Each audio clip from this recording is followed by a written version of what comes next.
This first episode where I've had a person that's actually bought a villa. Alhamdulillah, alhamdulillah, alhamdulillah.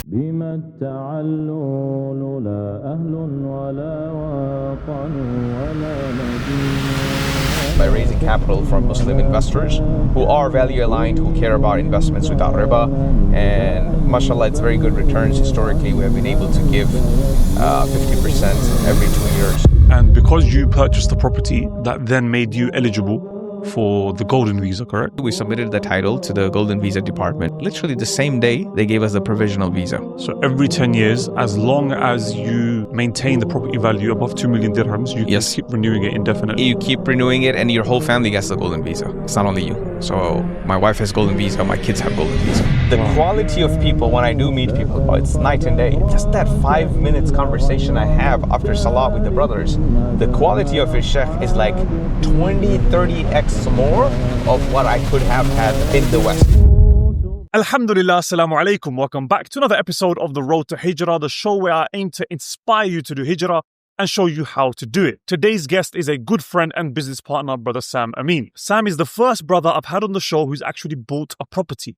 That's right, Allahumma barik. So we'll be discussing everything related to buying a property in the UAE. And he also has the golden visa, the 10-year residency that you get in the UAE. We'll be discussing the process, the pros, the cons, the cost, and so much more. We'll also be taking a quick tour of his office space, so make sure you stay tuned until the very end of this video. With that said, let's go straight to the Al Furjan area of Dubai where he lives, and we'll be starting the episode, as always, right outside his villa. With that said, let's get straight into the episode. So Sheikh, this is the first episode where I've had a person that's actually bought a villa. Alhamdulillah, alhamdulillah, alhamdulillah. So tell me, why did you choose this particular area? Okay, Sheikh, so we did not look into actually a lot of areas before choosing this one. But the feel we got as soon as we came here, like a Michigan feel, which is like a Sharjah feel, you know, which is more land, the plot sizes, and we're going to show, you know, inshallah, our villa and other villas as well. The plot sizes are bigger, and there's actually a reason for it.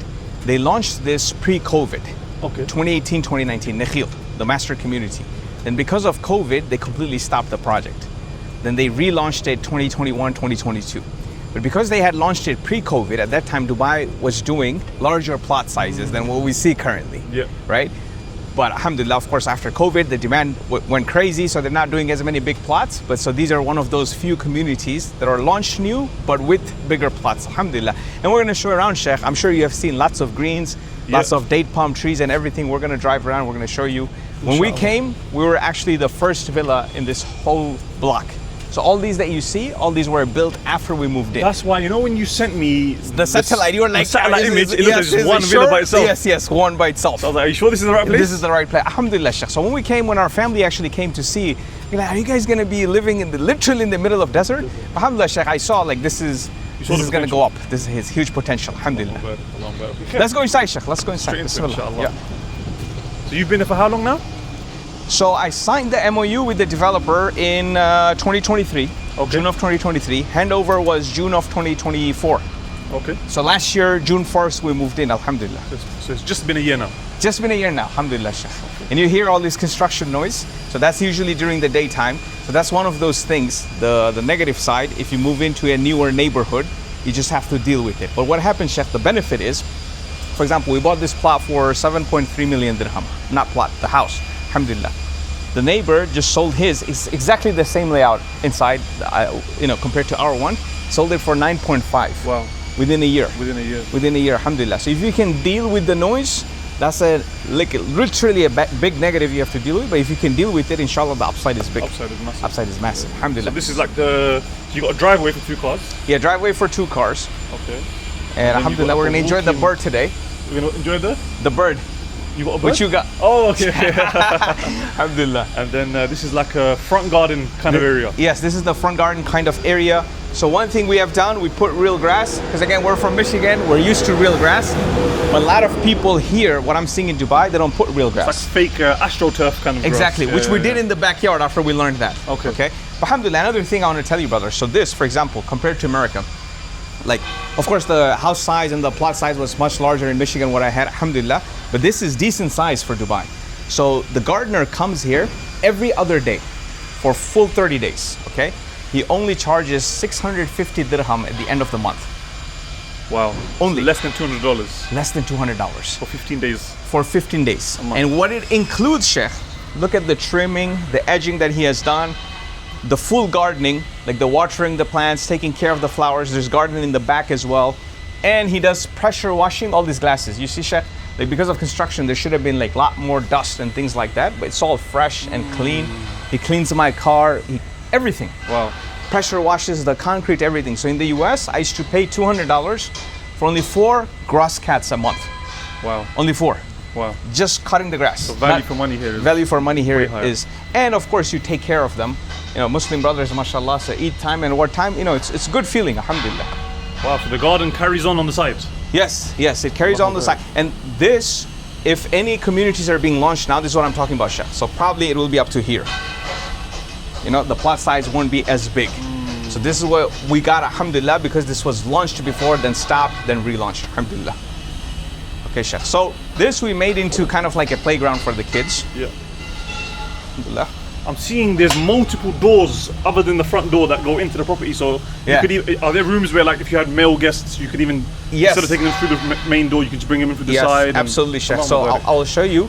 Also, we have so it's a 5-bed, 6-bath, Okay. and we have plus a maid's room. Okay. And maid's room is from outside. So we can lock the inside, she won't have access to the inside, or she can come through the inside, like depending on the time of the day. And she has her own bathroom and everything. So Wow. she's complete separate quarter for her. That could be a driver's room, a maid's room, whatever room you want to make it into, alhamdulillah. And this is the backyard. So now, again, Sheikh, like I mentioned, when we got the plot, there was literally none of these. Like everything you see, Yeah. 0. Okay. This was the first one that was being built. It was literally like a desert. Okay, like you look in the back, it's desert. desert. Okay, alhamdulillah. Now the problem is, Sheikh, which I did not realize, when we bought the plot, right? All the elevation, like elevation of the plot was all same. But what they did later, the master developer, which is Nikhil, to make it nicer, they did step up elevations. So our house is on the lower end.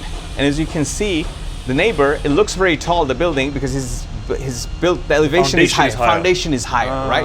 Okay. So now it feels like literally they're staring down at us and the privacy issue. So what we're considering is actually renting this villa out and getting another one in the same community. We love the community. So we have narrowed down one villa. Most likely we're going to go forward with that, inshallah. Okay. And we're going to possibly rent this one out or maybe sell it. But most likely I'm inclined towards renting this villa out and getting the other one, inshallah. On that note then, Yes. how much would a place like this go for? Okay, so I spoke to a few brokers in the area, Right. and they always like to overestimate. So they're telling me 650,000 dirham, but I think realistically 500 to 550 is what I'm selling like easily these villas are on long-term rentals going for. Five bedroom, 6 bathroom. 5 bedroom, 6 bathroom, plus maids, plus everything else, plus the swimming pool and Swimming everything. pool. Yeah. So if someone's watching this and they're interested in renting this, Oh villa sure, out, please contact we'll us. put your contact in the description. Absolutely, inshallah. man. Which contact we have to figure out though. Exactly. Alhamdulillah. But yeah, so we love this area, the kids enjoy. We're gonna put an awning here. We did last year in the summertime. We took it off during the winter. Now we're putting the awning back because the water gets too hot, right? Right. And when you put the awning Maghrib time, it's good privacy. Yeah. So kids enjoy during the Maghrib time, alhamdulillah. Makes sense. But still we're planning to move just because it's too much. The other house we found, there is no neighbor in the back. Okay. So literally it opens to greenery. Right. Literally no neighbors in the back. So I really like that privacy. plot. Full privacy, yes, alhamdulillah. And you got outdoor shower as well. Yeah, outdoor shower, alhamdulillah. Did I show you that, like the sitting area, we cover it, again, another negative, if there's construction zone, your furnitures and everything will get really dirty. Dusty. Yeah? But alhamdulillah, you get help here. So they clean up for you after 6 p.m. But during the daytime, we keep it covered. Makes sense. Yes, alhamdulillah. And this is the other side. This side is not as big. What we did is we built this storage area here. So we keep all the kids' toys and luggages. You built this after you bought it? We built this after we bought it. Right, okay. Yes, alhamdulillah. So I'm just looking at it right now, even those townhomes that you see, right? Yeah. And when we drive around, we're going to explain the neighborhood. Even those were not here when we came. Literally, it was just us. Yeah, I mean, you know what I'll do? On the screen, I'll put the Satellite location on view. WhatsApp Yes, that you it sent still me. shows the old one. And Yes, it's just literally just our house. just your villa only. Yeah, subhanAllah. Yeah, when you showed it, I was like, oh, yeah, it is this one. Yeah, alhamdulillah, Sheikh. Okay, Let's go inside, Sheikh. I'll show you the first floor, inshallah. The family's the second floor. No worries, inshallah. And when I show you the community mall and everything, you're gonna love it, Sheikh. The masjid and everything, it's beautiful. Inshallah. Beautiful. Let me just check inside and then we'll go inside, Sheikh. Go ahead, you're gonna ask me. Bills wise. Yes. Diwa, like approximately how much is it per month in the winter and how much approximately in the summer? Let me check and tell you, Sheikh. Okay. Yes, sorry about that. No worries. No worries. Because I want to give you exact number. Yeah, sure. It's on auto pay, so I have to check inshallah. problem, But let me check inside. No so as I said, guys, brother Sam, he's one of the first brothers on the show that's actually bought a villa. So we'll be discussing about the entire process of buying a villa, what processes are in place, what fees you have to consider, permits, legality, stuff like that. Also, because the property that he's purchased is over 2 million dirhams, he's actually got a golden visa, which is a 10-year renewable visa. So we're discussing about the entire process, the costs involved, etc. with that also, inshallah. Let's do it. It's a very big door. Yes, alhamdulillah, Sheikh. Yeah. Massive door, I just realized. Alhamdulillah.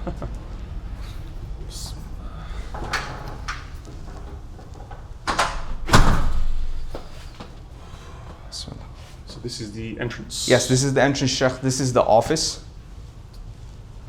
So this is where you get all your work done, and you've got direct access to the front as well. Direct access to the front, so you can come in, Sheikh. So basically, when I have someone coming in, we move some of the sofas. Actually, we'll take to the office and show, like the office that we got in GLT. I moved some of the furnitures there. Okay. But basically, we're buying new ones for this office. So basically, people would have direct access from here. Right. Yeah.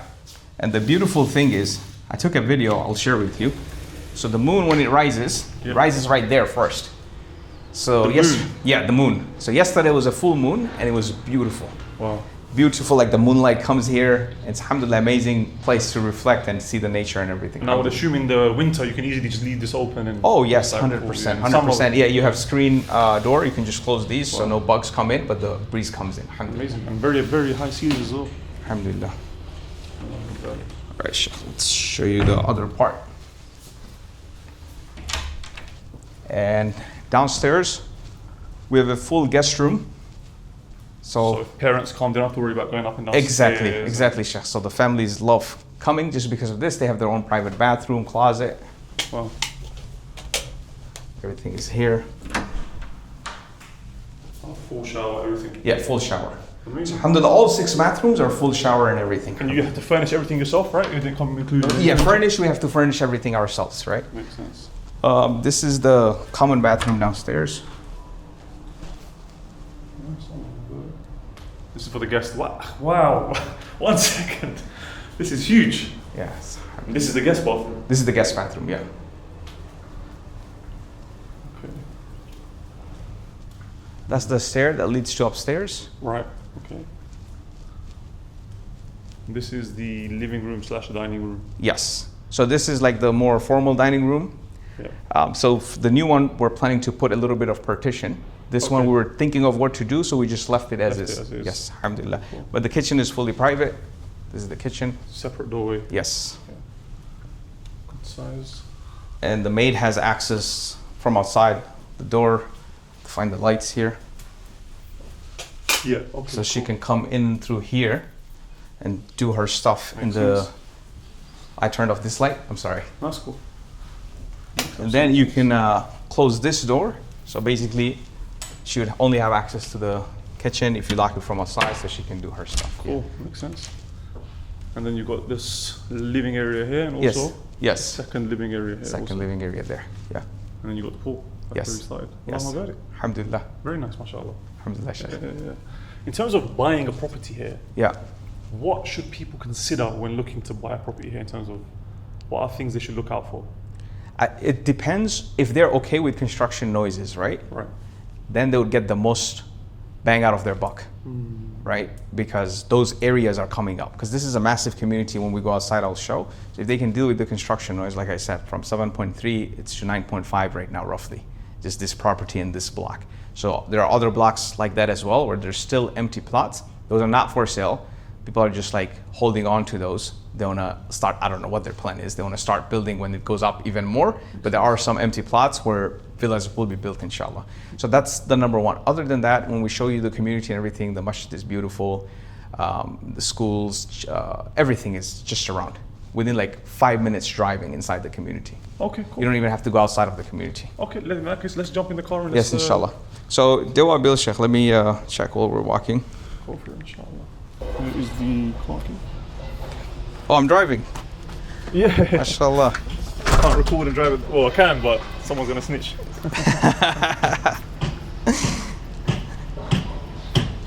So basically, Sheikh, is 3,000 to 4,000 dirham. 3,000 to 4,000 dirham. So 3,000 in the winter, 4,000 in the summer. 4,000 in the summer. But again, we could be probably smarter with it. You know, like if people are not upstairs, you turn off the upstairs ones. Yep. You know, you just basically turn on and off, be more careful with it. I think as a family, we need to do a better job. So inshallah, it should be much cheaper if it's done effectively. Let's jump into the car. Bismillah. So Sheikh, you keep going, right? You don't put a pause or a break to it. Nah, yeah, literally. Just keep going, man. Keep it natural, keep it rolling. MashaAllah, MashaAllah. In my personal opinion, the best and most accessible way to move to the UAE in 2025 is through setting up a business. If you have an existing business in the West that's already generating you enough income and doesn't rely on your physical presence, then you should be able to move here tomorrow.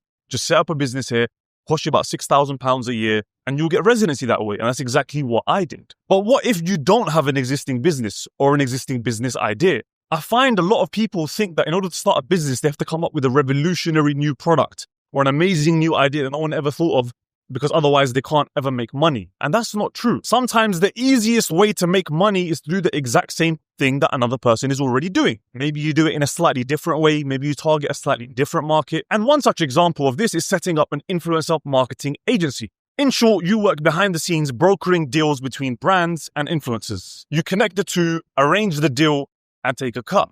It's very beginner friendly because most of you guys are already well versed in social media. Let's be real.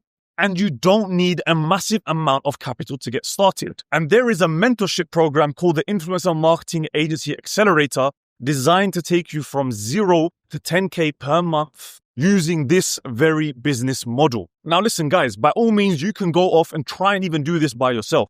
You can try and figure out how to find influencers, how to pitch to brands, how to ensure you structure the deal in a way where you actually get paid. And that might take you weeks, months, years, and you may not ever even be successful. Or you can check out the mentorship linked in the description. Now, you guys will know it's not the first time that I'm talking about this. And the reason why I'm so passionate about it is because I've already started to see the results. There are multiple brothers that signed up after our Righteous and Rich podcast with the founder, Brother Abubakr, who have already made back their investment and more. I genuinely believe this will be a means for so many of you guys watching this to be able to do Hijrah, with the permission of Allah, of course. But I do have to warn you, number one, it's not cheap. Number two, it's not easy. You have to put in the hard work in order to see the results. So here's what I'll do. I'll leave 2 links in the description. If you're sold, you're ready, you want to take this on, you can apply from the first link.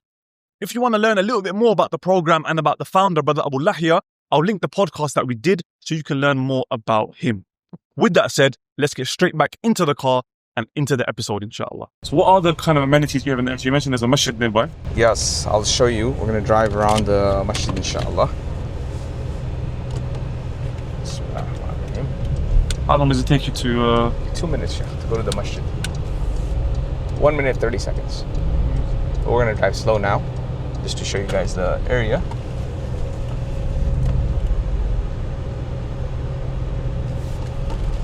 How have you found this differs to America? Oh, everything, Sheikh. Everything is different in America. So, for example, first thing is salams.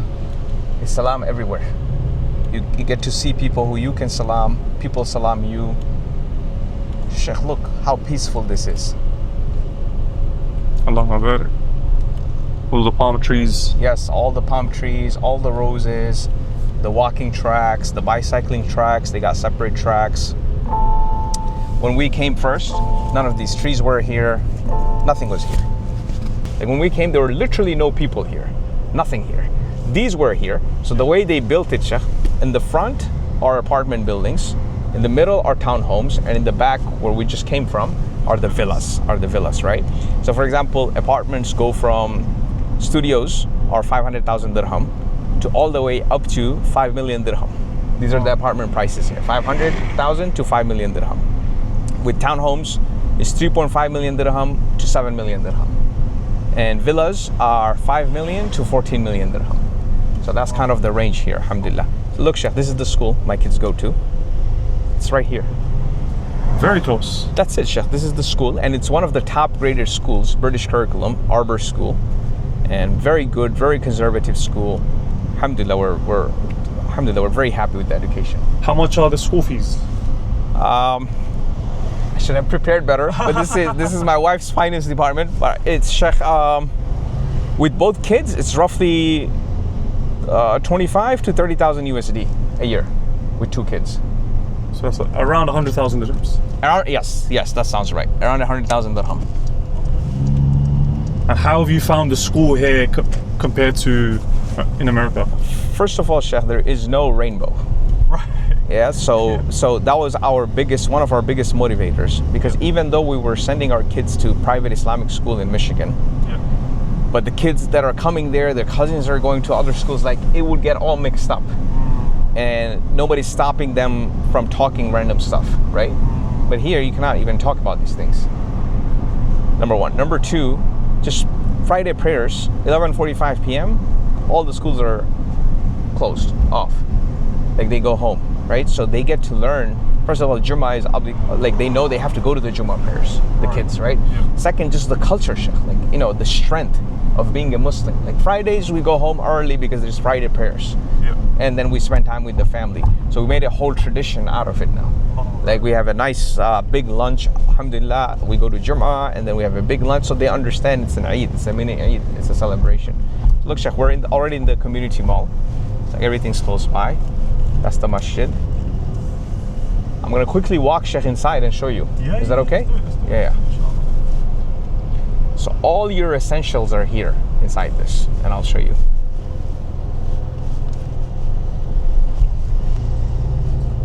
And I assume it's a very family-friendly environment. Very family, as you can see, Sheikh. Like you're already probably noticing, you don't see anything, you don't see much of what you don't want to see. Yeah.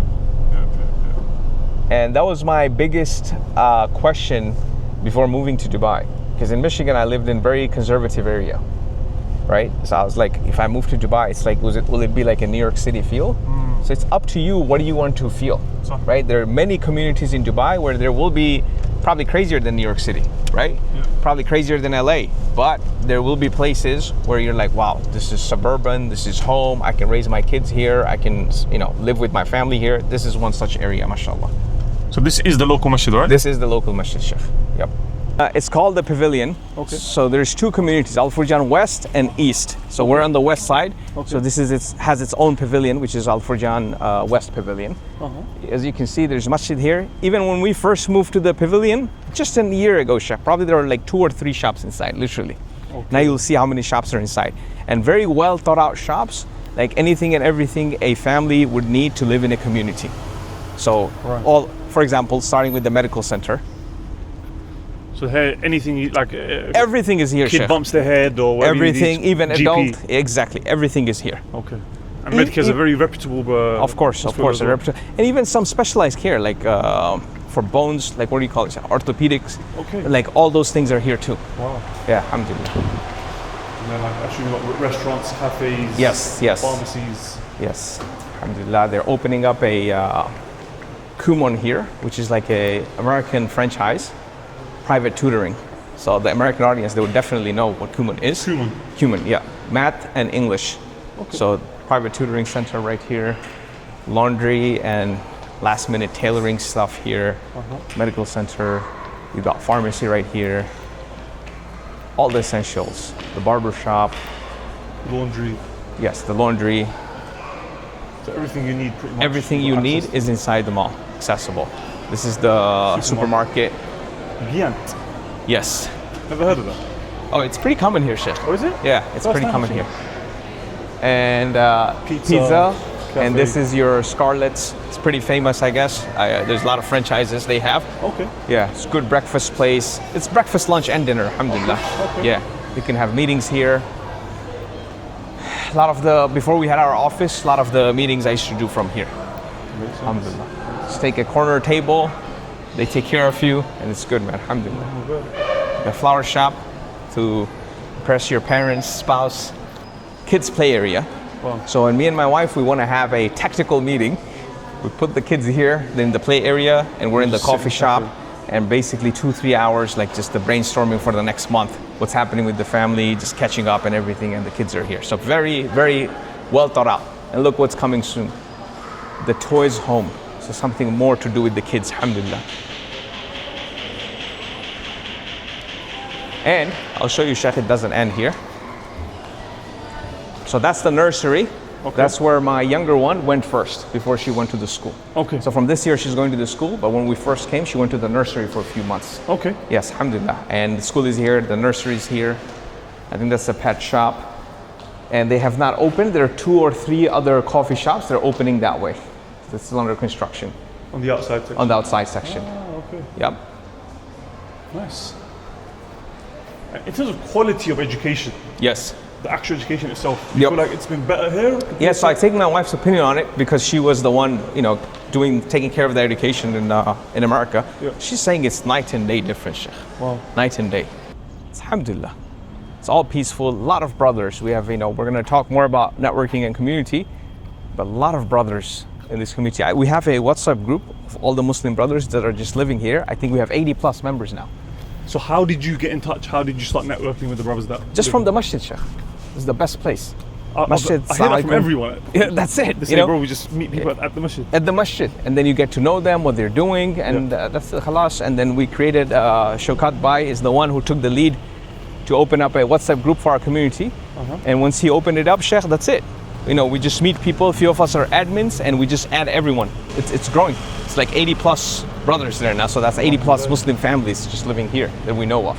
So this is a gated townhouse community. Right there. Over there, the starting price is from 3.5 million dirham for a 3-bedroom.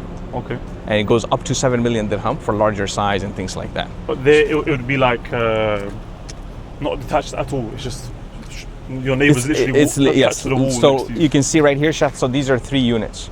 Like you see 1, 2, 3, just like next to each other, like adjacent to each other, attached. Yeah. But it's a gated community, so they have their own swimming pool, park, and everything inside. Alhamdulillah. So a lot of the brothers that are here, the families, we meet in the masjid. Most of them live right there, so they can hear the azan directly. They can walk literally. It's beautiful. Makes sense. And one thing I have seen, when there's a community that is centered around a masjid, automatically you get more Muslim crowd, right? Because of the azan and everything. Yeah. What's beautiful to our ears might not be beautiful to someone else, right? So they don't move here. How have you found dealing with the heat? Sheikh, I'm so used to it now. Literally used to it. What's the weather in Michigan like normally? Because that's beautiful. Because always the question is compared to what? Yeah. Right? That's always the question I ask. Anytime I want to complain to myself about anything, I ask compared to what? So let's compare to what, right? So this is in Fahrenheit right now, 95 degrees. Okay, or reaches 100 degrees, which is unpleasant. Let's be honest, it's unpleasant when it's 100 degrees, humid, it's unpleasant. But compared to what? So compared to 10 degrees, which is basically below freezing. 10 degrees, like 32 is freezing, so 10 degrees is way below freezing and windy. Okay, so compared to that, I'll take 3 months of this unpleasant weather. That's how I look at it, Sheikh. And it's like literally 3 to 4 months unpleasant. And you don't feel it anyway because you're in AC most of the time anyway. You're in AC most of the time. It actually is so good for our body, Sheikh. We don't realize this. Because we're AC, then this 5-minute sauna that we did now, just walking, is so good for your body. You're getting actual sun.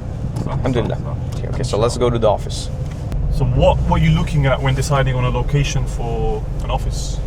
Okay, proximity to home, right? Because all the time, for me, even in America, Sheikh, like everything, I create my own 10-minute radius of everything, right? So, and I learned this when I read very early on Warren Buffett, like his home, his office, everything that he goes, everything, his commute is 10 minutes. Okay. 10 minutes apart from each other. So for me it has to be maximum 15 minutes from my house, okay? So when you look at the map from here, maximum 15 minutes, you got Dubai Marina, you got the Palm, you got Jumeirah Lake Towers, all the Jumeiras, Jumeirah Islands and whatnot. So for office, the most makes sense is Jumeirah Lake Towers because it's known for commercial office spaces. And then in JLT, in Jumeirah Lake Towers, look, Chef, there's that playground for the kids. It's massive playground, massive. When you go in, it's massive. Tennis courts, everything is there. Basketball court, mashallah. So how's your family adapted overall? Because I know obviously for women it's a lot harder, right? Leave their family behind, leave their old life, their friends, and even with children as well. So how have they found it? Actually, I'll give you very candid, honest feedback, Sheikh. It's my wife actually who pushed to move here.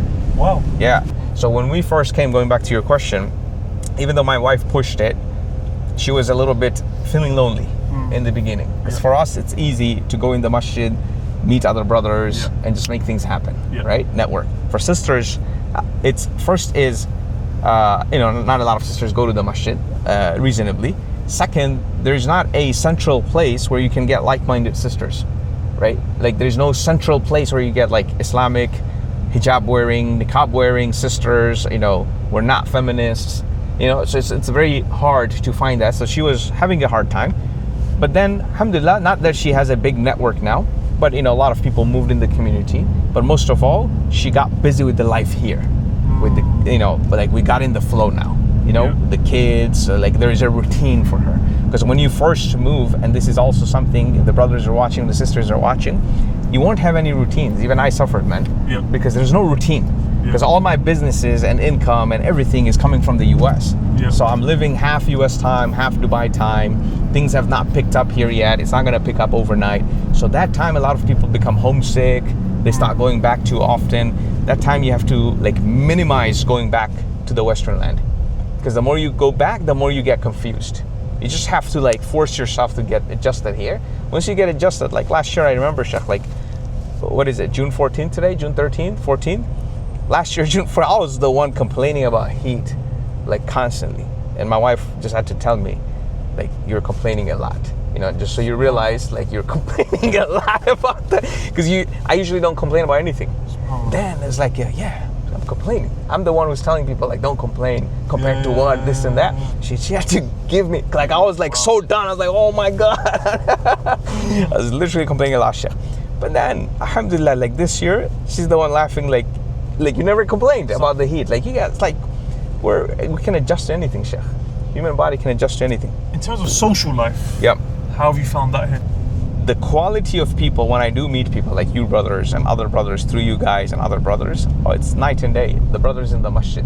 So my social life, when I pray Isha in the masjid, if I pray in the local masjid, most of the time I pray in the office masjid. But anyways, when I'm home, I pray. Just that 5 minutes conversation I have after salah with the brothers, the quality of it, Sheikh, is 20, 30x more of what I could have had or what I was having after that 5 minutes after salah conversation that you usually have with the brothers in front of the masjid in the West. Literally 20, 30x more quality. And quality not only the dunya was making more money, how to make more money, that comes in conversations, but even in the deen. We're talking about, okay, this masjid has better quality recitation, let's try it out. That place has good breakfast, there's no fitna here, you can have breakfast there, and then you can do this, you can do that, this activity, that activity. So people are talking how to progress. Every conversation, Sheikh, I progressed, I learned something, So that quality is missing there. Quality of questions people ask, all those things are completely missing, completely dead. And of course, when it comes to activities, for example, I went to the gym today morning before our meeting here, the gym that we go to, men's only, no music, state-of-the-art gym, oxygen gym, right? State-of-the-art. The swimming pool, the sauna, the steam, the brothers you meet there, unbelievable. Then if you want to get a massage, there's tons of men's only massage, no problem. It's not that there is no fitna here, Sheikh, but it's so much easier to navigate the fitna. I think that's what makes Muslim countries, because munkar is going to go everywhere, right? It's basically, we're heading towards the end of the world. Munkar is going to be everywhere. But is it easier to avoid the munkars? 100%, 1000% more here. Even when we go out, last night we had a family dinner. We went to a Persian place, right? So cuisines that I'm trying here, Sheikh, once a week we have nice food outside. It's on another level. Japanese Wagyu. I'd never think that I would have a Japanese Wagyu in my life because, it's a halal haram issue. But here, one of the best Japanese Wagyu beef steaks available. So things like that, the quality is just so much better. When it comes to buying a property, from start to finish, what are from like the first viewing until you close and you can get the key and the title's yours? Yeah. What are the differences in terms of compared to the US and here? Is it a faster process here? Is it slower there? Are there more steps here? Are there more steps there? Yeah. What do you like? So in terms of steps, it's similar, Sheikh. Okay. In terms of if you were to put a checklist, it's pretty similar checklist, right? Okay. You go with your broker, like the house, let's say we're planning to buy right now. Like we went with the broker, they showed us the house, we liked it, we're thinking of putting an offer, seller gets it back. So those are pretty much similar steps, right? Yeah. What's different is the cost, okay? Is the cost of actually buying, selling, and everything. So the broker's commission here is mostly buyer pays, but buyer pays only 2%, right? Okay. It's not like 6% paid by the seller that is common in the US. Right. Okay. So in the US, is by default seller pays 6%, and then if there are 2 agents involved, they would share 3 and 3. Here, it's only 2% commission. Okay. So if you look at it from a consumer perspective, it's good. Even from broker's perspective, then the brokers that are watching from right, like, oh, then I'm never moving to Dubai. Well, you have to move to Dubai because the amount of transactions you get to do here. So even if it's only 2% commission, first the size of the transaction, right, Sheikh? And then for example, like here, I bought a house for, the first one was 2 million USD. The second one we're looking is like 2.3 million USD, right? And that's just common in this area. That's not nothing, like that's just common. From the area I'm from Michigan, for you to sell at 2 million, that's like ultra luxury. Like the house I lived in Michigan was 1.6 million USD. And that's like compared to where I live at, Sheikh, that one was like a massive mansion. Like you're on something else. You're completely separated from the community and whatnot. But here it's so much easier to do these higher volume sales if you're in the right networking, right marketing, right strategies, and the transaction frequency is much more. So the brokers get to make a lot more money that way. But from a consumer point of view, it's 2% versus 6%. And because like rental yields, is the ROI generally higher here, or would you say it's higher in Michigan? So in Michigan, and I'll give this as a technical answer, Sheikh, people will give you on paper, higher return. They'll show you higher return in Michigan than what the brokers here will show you on paper. But take my word, this is coming from a guy who have owned, rented, bought, sold over 500 rental properties, just rental properties, over 500. Our property management company alone used to manage 440 something of other people's properties, then my own portfolio of rental properties. So we had 500 plus. So this is coming from that guy who's been, and that's in the US, in Michigan and other states, right? So take it from me. On the paper, whatever it shows on Michigan or anywhere in the US, it's very hard to make that money. It's very hard to make that money. But on Dubai, if a broker shows you 8 to 9% you're going to make rental yield, you're going to make that. You're actually going to make that, okay? But in the US, somebody can show you 11, 12%, but you will end up at the end of the year, and many people in the comment section will agree, Sheikh, if they are from the US and they have owned properties, the end of the year, when you do your taxes and when you do the math, you probably made 4.5%, 5%. Wow. If at best. Why is that discrepancy? Is because on paper, is the broker lying? No. The broker is just assuming the tenant will pay the full 12 months. Tenants stop paying 4th month, 5th month, 6th month. And then it takes another 6 months to evict them. So there goes your half of the income. So is the eviction process here? Oh, 30 days. Done. So landlords have a lot more rights. A lot more rights, and rightfully so. Tenants have rights where they should have rights, like the property has to be well maintained and stuff like that. That's where Dubai is very hard on the landlord and the service company. But when it comes to paying the rent, it's landlord's right, right? So it's a very fair and balanced law. So that's number one issue. Second is the property taxes in Michigan or anywhere in the US. That's what takes your return away, Chef. Turn the camera. So this is our office building right next to the masjid. This black one? No, the HDS Business Center this one. Here. Yep. And the masjid is literally right opposite. Yep. Allahu Akbar. And we're going to go around and show you guys exactly. But coming back to it, so the property taxes, they keep going up. So the broker is giving you the estimate based on current tax. Yeah. The current tax goes up, sometimes doubles after the sale of the property. So when you buy the property and you're the new owner, the city is going to reassess the property and give you new taxes, which could be in some instances are double. Wow. So again, crushes the return that's on the paper. Third issue, insurance. Insurance went up 58% average year over year. 58%. So if somebody's insurance was $2,000, it's $3,100 now a year. So there goes again your ROI on paper. So that's the problem, Sheikh. So on paper, someone can show you 11, 12%, but in actually making it, it's much harder. It's much harder. But in Dubai, there's no property taxes. So let's compare it. There's no property taxes. The insurance is very low, and it's up to you. It's optional. And if you take insurance, very low, and it does not like significantly increase like that. It's just like as a benchmark is there, and it's there. And what's the other issue? The eviction issue. There's no issue like that. The tenant gives you checks in advance. It's not monthly rent. They pay you quarterly rent, and for the next 3 quarters, they're gonna give you checks in advance that you just cash when the date comes. And if you cash, it bounces. It's not a civil offense, it's a crime against the tenant. So that's how you're protected. Still? Yes, absolutely. How they changed it? No. Depending on the amount, Sheikh. Okay. But a certain amount, I forgot the exact amount, it's still a crime. Wow. And alhamdulillah, I love it. There is a artificial lake right by all the buildings. That's why it's called Jumeirah Lake Towers. So the walk by the lake is very nice. You know, you have the most effective meetings sometimes with your clients when you're walking and having meetings. I do a lot of walking meetings, by the way. There's a client that's like my 3rd meeting, 4th meeting. I just get out of the office after Maghrib, said, let's walk. So we'll just walk around the lake, come back. It's literally a 1-hour trail. And people actually open up more when their blood's flowing, right? They're opening up more, they're telling you things, so you know, you get to understand the person better.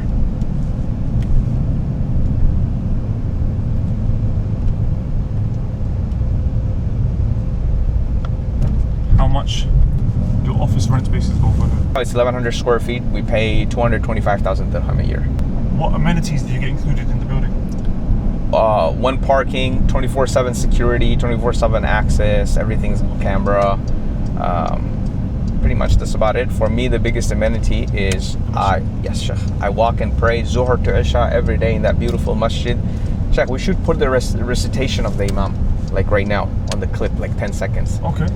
Sheikh, this is like a subhanAllah, may Allah bless you, it's like a voice from the paradise, man. Allahumma barik. It's amazing, Sheikh. Amazing recitation. Amazing recitation. So that makes me like, mashallah, like so blessed. I didn't know his recitation. Like, I was just targeting this building because of the masjid. The masjid itself is beautiful, but the Imam, may Allah bless him and preserve him, unbelievable recitation. ويوم القيامة ترى الذين كذبوا على الله ويوم القيامة ترى الذين كذبوا على الله وجوههم مسودة أليس في جهنم مثوى للمتكبرين. You get down from the 16th floor and you take the stairs down and the masjid is right there. Wow. Yeah. Literally, I checked, like every day I get good, if I pray 4 times here, I get good like 30 to 35 minutes walk on my steps. Because it's 4 to 5 minutes each way walk, like coming down, going. And so both ways, alhamdulillah, and we do 4 times here. I guess you're good cardio as well, alhamdulillah, and you get the reward for taking all the steps, alhamdulillah, instead of driving.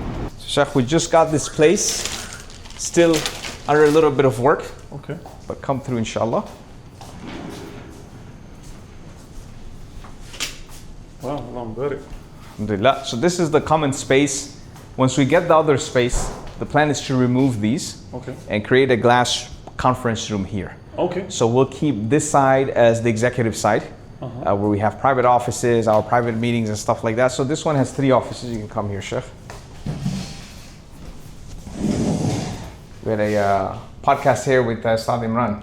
Okay. Day before yesterday. And right here. Allahumma barik. We talked about this book as well. Very nice setup. The Sword of Allah. Yeah, but this is not the one that usually people read. Okay. It's a 500-page written by a Lieutenant General Al-Akram. And Sheikh, when I picked up this book, I couldn't put it down. I finished it in 7 days. Wow. Alhamdulillah. This has all the detailed maps, military strategies. So it's coming from a military perspective, analyzing Khalid ibn Walid's war, like all the Islamic battles, not only his wars, but mostly focusing on him. Alhamdulillah. It's a great read for people. Yeah. Let me show you the view, Sheikh. Come through here. This one's your office? Yes, this is my office, alhamdulillah. So you see the ocean. Yeah. Oh, wow. Oh, yeah, you can. Yeah, you see the sunset, and you see the masjid right here. Alhamdulillah, the sunset view is amazing, mashallah. Alhamdulillah. Even just, just the road. Yes. Right, it looks so futuristic. Yes, it does. Especially at night when it's lit up. when you see only lights moving and all the buildings are lit up, it looks amazing, mashallah. From the sunset time, it starts looking like something completely surreal. And that's the lake we're talking, so that's you can see the full lake view as well. Yeah. Okay, cool. Alhamdulillah, and these are... And again, this was fully unfurnished when you got it. Yes. So you have to finish it Yep. completely yourself. Another office room. Another office room. Some storage. Yep. Okay. Alhamdulillah.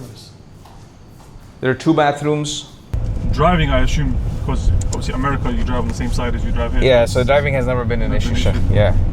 And I'm not a big car guy. Yeah. I enjoy nice cars, but I'm not a big car guy, so I'm not too into So I'm enjoying this ride, alhamdulillah. I have no idea what I'm driving. Alhamdulillah. You've never driven a Porsche 911, I don't think so, right? No. Not on the road trips or nothing? No, nothing, sir. If we put it into Oh, there you go. Sport Plus mode, this car gives Lamborghinis and Ferraris a run for their money. I know, I've seen that. I have live seen that. Yeah. On our road trips, yes. So I know what it is, alhamdulillah. Yeah. This is the one that Amir was driving. Yes. Revolut. But it becomes very violent in Sports Plus. Yes. It just wants to go. It's just like, let me run. They have some fun today. So for those who don't know, you mentioned that you're in real estate. What exactly is it that you've been doing and that you do currently? Yes, Sheikh. So alhamdulillah, I'm a real estate developer. Started from the very bottom of real estate, not in a derogatory way, but the best way to start is, becoming a salesperson in real estate. And that's your very low barriers to entry, easiest to start. So I started that from 2013 in America. Okay. And from there on, alhamdulillah, Allah has been very kind. Right now in that brokerage, it's like a revolving door, an agency. Agents come and go, but we have tons of agents. At one point we had 200 plus agents. I currently own a escrow company that's licensed in 33 states, alhamdulillah. For those in America who know what an escrow and title company is, it's very hard to get licensed in one state independently. Alhamdulillah, we got licensed in 33, highly regulated. We sold our property management company when we were at 440 plus something properties. Have our own construction management, been in development since 2019. So everything real estate, all the niches, we have companies. I have companies, alhamdulillah, that are doing it. I personally, myself, focus on just the development side. And this is the business we are currently expanding in Dubai and the broader Middle East, inshallah. So specifically in terms of the investment here, you're buying land. Yes. In the Majan area. Yep. It's the second development, right? You've already started construction on the first one. That's the second development. We already started construction the first one, which is in Dubai South. And this is in Majan, right across from Global Village. But we structured the deals pretty much the same way, all of them, alhamdulillah, which is no riba. We don't go to the bank to buy lands. I put 25 to 30% of my own money in the whole project. And the rest, 70 to 75%, we do equity financing by raising capital from Muslim investors who are value aligned, who care about investments without riba. And mashallah, it's very good returns. Historically, we have been able to give 50% every 2 years to the investors, alhamdulillah. So roughly 25% a year return, which is very hard to get in any asset backed, because there are people who are making this money, but they're not sharing it with anyone else because they don't have to. They're going to the bank and getting loans, and they're getting actually higher returns because they're leveraging themselves. Higher returns on paper. Of course, we don't believe in it actually being higher returns because it destroys you at the end. But these type of opportunities are not available because people don't need to partner up with investors at this stage, alhamdulillah. So this is something very unique, and it has been working for us for quite some time, and we want to scale it here, inshallah. What's the process when you decide on a piece of land? What are the factors you consider? How long is that process? How many steps do you take? Yeah, so I have 17 automated underwriting criteria. Okay, and we're creating our own AI platform. It's almost ready. AI is going to do that 17 automated underwriting now. Okay. Once that's done, then it comes on my table, and that's when I do my independent research a lot of feasibility study, like independent stuff. But out of that 17 that we have automated, we have one, alhamdulillah, the masjid has to be walking distance. Wow. Yeah, so it's good. It just gives me a better feeling about the project. So even this Jadaf waterfront, literally it's like, this is the land, that's another building right there, and then this masjid. Like one door down is a masjid, and it's a beautiful masjid, alhamdulillah. So yeah, so this is one of the criteria, but we have many other criteria, and after it goes through that criteria, it comes to my desk, then I do a full price analysis, feasibility study, the area. The main thing we look at is the expected population growth, because we know overall in Dubai the population is growing, but how much is it growing in that particular area? What other projects are coming in the area? Are there too many projects coming? Will there be an oversupply in that particular area that this building will be left out by the time we finish it in 2 to 3 years? So these are the kind of things. It's already in the automated underwriting, but I go deeper, so we don't leave anything to chance, basically. Alhamdulillah, Sheikh. And then once we have decided that yes, this is good, we want to move forward, we come up with two prices. Like, this is our range, this is the last price we would pay, and this is the price we want to get it for. And then we would offer something lower than this is the price we want to get it for, and then work our way up with the seller and stick somewhere in the lower percentile where we're closer to, like, yes, this is the great price we wanted to get it for, but we have much more room still. Like, even if we get it for the highest price that we are allowing, we'll still come up like a winner and very profitable, inshallah. So we try to make money when buying, and this is what I have learned, Sheikh. Billionaires don't make money when they're selling, they make money when they're buying. So you have to make money when buying, otherwise you're going to be stuck. Yeah, you can become a millionaire by buying low, selling high, but actually you become billionaire by buying low. That's when selling becomes irrelevant, because even if you rent the unit out, you're still making probably 17-18% on your money every year because you bought it so low. Yeah. Should we test out the car? You just tell me, Sheikh, and we do it. We listen and obey, stop here. This car, especially from a stop. Yes, stop. That's where this just destroys everyone. Rolling race, yeah, like maybe Ferrari F8 might, keep up with it or whatever, but from a stop, launch control, and boom, nothing comes close to this, man. Oof. This car is like half the price of a Lamborghini, bro. The next time I'm getting this one. Yeah, for a road trip, inshallah. This is very comfortable as well. Oh, very. When you put it into Lamborghini is so uncomfortable, man. It kind of discouraged me from ever getting in a sports car. It's that uncomfortable for me. Yeah, very sporty. I'm more of an SUV guy, Sheikh. It's like, for me, the G-Wagon is like it's good. I love it. I enjoy it. Nissan Petrol, chef's kiss. Yeah. Very comfortable for me. Yeah. Man, Sheikh, that's 0 to 60, less than 3 seconds. Yes, that was something completely different. Less than 3 seconds. Did you feel the buzz in your head? Yeah. Alhamdulillah. Anyway, guys, we're about to jump into the podcast studio now. Don't forget, if you like to rent this car or any other car, make sure you shout us Premier Supercars Dubai and use the code TRTH to get 15% off any car rental. The best supercar rental in Dubai. I can tell you that. With that said, let's get straight to the podcast, inshallah. So, Sam, tell me, when did the idea of leaving the US, leaving Michigan, and moving to a Muslim country first come to your mind? Alhamdulillah, brother. Going back, the first seed was planted exactly in October 2020. Alhamdulillah. Why? Why do I know this? Because this is when Sheikh Abdurrahman Hassan uploaded a video titled, "Is Hijrah Obligatory?" Right? And he posted on YouTube. It was a long video. So, Sheikh, we hear so many times, and we're not going to, of course, get into the fard and wajib on this video. But the work that you're doing, bringing so many guests, putting their stories out there, there is someone there listening. And for them, it was like, it's that 30-second. That was the mental block for them, right? So when I was listening to the Sheikh, one of the questions the host asked, it was a beautiful podcast. One of the questions was that, Sheikh, everybody complains there's so much munkar in Dubai, it's all clubbing, it's all this, it's all that. So how do you navigate? It's called Muslim land, but all those things.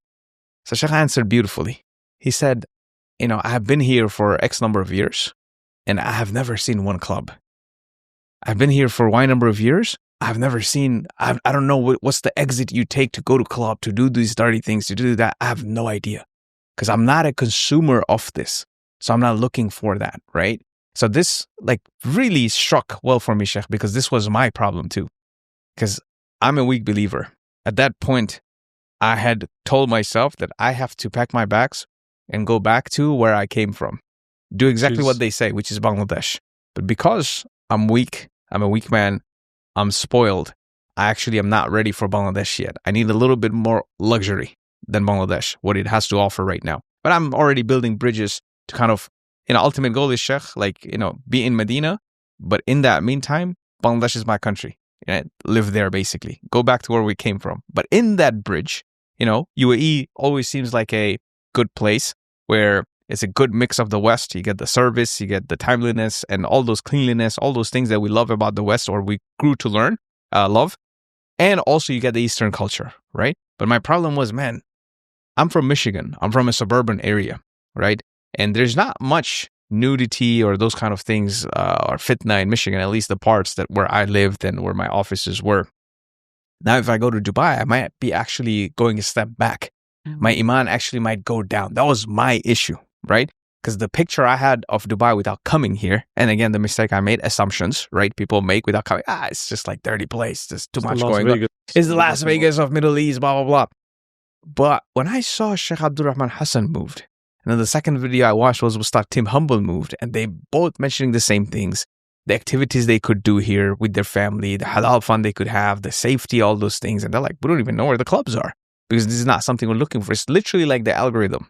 Like on your YouTube Discover page or on your Instagram or wherever, it will only show stuff that you're looking for, right? Most of the times, like 9 out of 10 times. Sometimes the algorithm messes up, but it's trying to show you what you are looking for. So same thing in Dubai. Like, alhamdulillah, by this time they have seen our community on the video. Like, it's very quiet, nice community. And it's in Dubai. It's 10 minutes from Dubai Marina, 10 minutes from JLT, 10 minutes from Barsha. It's 10 minutes from all these major hubs. But when you go inside the community, it's as if you're in Michigan, as if you're in Sharjah, right? Bigger plots, nice green, and lots of family people. So him saying that I don't even know where those are because it's really up to you what you're looking for. And you could have you could have places where there's masjid-centric and the community is completely different versus places where they're showing you it's infinity pool, it's this lifestyle, it's this bar, this restaurant downstairs of the apartment. So you know what type of crowd it will get. So you pick what do you want. So that was like, okay, khalas. I forwarded this video to my wife and she was like, okay, so because that was our main problem considering like Dubai, right? Like, okay, let's go with open mind and let's do a visit. So that video pushed us to do that first visit, alhamdulillah. Okay, and then after that first visit, you came here, you saw, what areas did you visit? What were your first impressions? First impression, Sheikh, what really struck us was the Muslims. Sheikh, the Uber drivers were Muslim. So our kids have never, I have grown up 16 years, half of my life. 16 years I was in Bangladesh, 16 years in the US. So I know what it's like to be in a Muslim country and I miss that. Sheikh, like when you're walking from your house to the masjid, the uncles are there salaming you. Or if you're not walking to the masjid, they kind of tell you, what happened? Go do wudu, bring your topi and let's go to the masjid. Like that's how I grew up. And my kids had no idea like there's a culture, a village like that where people actually, Jummah time, the whole construction, all the construction workers stop working and they go to Jummah. There's a city like that, And during Jummah, again, the days of Jummah, 11:45 p.m., the schools close. For us, was like, what? Wow. So we can now really teach our kids what Jummah is all about. Now we can make it a culture like Eid, like a mini Eid that it's supposed to be. So those things, Sheikh, the delivery guys were Muslims salaming us, the doctors were Muslim, the police were Muslims, everybody are like most key positions are Muslims. When you go in, when you speak to them, they're salaming your kids. So the culture is there. Most importantly, let's say we stayed in a place and the kids wanted to go to the shared swimming pool. So my wife took them and there are people with not so modest clothing, right? So other kids are like, come, when they saw our daughters, like, come, let's have fun. And my wife said, there's not modest clothing. We cannot be here. Sorry, we have to leave. The fact that you can say that and nobody looks at you weird, they say, oh, sure, understand. Sorry, it's like usually not this crowded. They're sorry, like usually this is not this crowded. This is more like a family pool. But we're sorry. Next time when you guys come, definitely they exchange numbers. So the fact that you have power, you can go to a place. Like I was at a dinner yesterday. Like you could say, please turn off the music, or just like, can you please lower it? It's too loud. And you're not awkward saying that. You know, you are like actually normal saying that. Then the waiter apologizes. I'm so sorry. Like those guys wanted the music to be loud. Okay, we're going to talk to them and see. Like they're apologetic like for playing loud music, you know? So things like that, just like, we're like, wow, this is the place. The quality of service, the food quality, the kids, the safety. Or like, we made the decision to move on the first visit. On that first visit? How long was that trip? 14 days, Sheikh. 14 days, and that was in 2020... 2021. 2021, so yes. 2020, you saw that video, you made that, the thought entered into your mind, you said, you know what, let's go visit. Yes. 2021, you went, you looked, you came back to the US. Yes, we're like, this is it, we're moving. So what steps were you taking in that direction once you got back to the US? Now, for me, alhamdulillah, Shaykh, there will be 7, types of people under the shade of the throne of Allah subhanahu wa ta'ala, right? For me, inshallah, the goal is to be in that shade through being an honest merchant, right? So this is like, I'm a trader, I'm a merchant, I'm a businessman. So for me, okay, now that we have figured out, we have to go there. We have to figure out the business, okay? So for me, only business that I know is real estate. So that's when I started completely researching the market. And that's, again, the same thing when it comes to the market, the business as well. Lots of hypes. I wanted to actually cut through the hype and actually understand the market. Are the fundamentals supporting the hype? Or it's just a hype out of nowhere because people want to sell the lifestyle and things like that, right? So that took me a lot of time. Before I packed my bags and came here, from business perspective, I was coming back and forth after that. But do we actually do business here? Do we do somewhere else? So I started looking in Qatar, in other countries. And alhamdulillah, what I found about Dubai, the supply-demand imbalance is real because that's the fundamentals, right? How much supply, how much demand, right? And the imbalance is real. Too much demand and supply is actually not meeting that demand. So there is that margin, that arbitrage that we could come in and we could be the ones providing the supply. And I'm talking about housing supply, of course. We could be the ones providing the housing supply. And I think still a good next 5 to 7 years it will take for it to be balanced. I'm not saying for it to crash, for it to be balanced. And then once it's balanced, it will be stagnated for quite some time unless something new happens in Dubai, right? But 5 to 7 years is good time, we thought, inshallah, to establish our credibility in the Middle East as real estate developers. And then move into, like I said, we're not limited to one country. Our loyalty is not to one country or one nation, right? It's Muslim lands. It's open, right? So what I'm seeing Dubai as is this is the Wall Street of real estate when it comes to Middle East. So if you can make your name here, good reputation, you deliver on time, quality every time, you can expand into other markets. And Saudi is our next target, inshallah. And it's literally, I'm actually going to Medina today. Inshallah, it's only a 2.5-hour flight. So it just makes everything very easy. Down the road. So then when did you actually end up making the move? Yes. So we purchased the villa that you guys saw today.